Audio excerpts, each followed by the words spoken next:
Nikolai Kummitsa jaoks oli Tartu kodu, pelgupaik, lugude linn.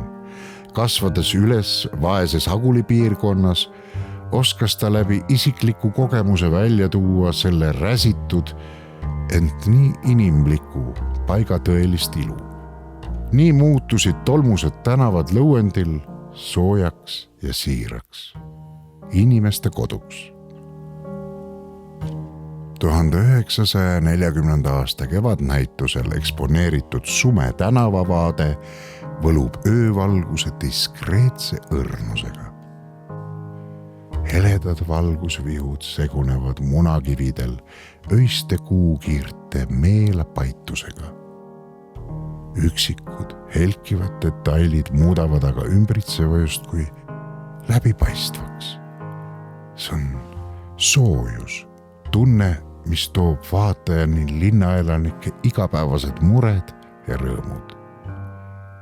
Ning mis kõige tähtsam, inimlikkuse.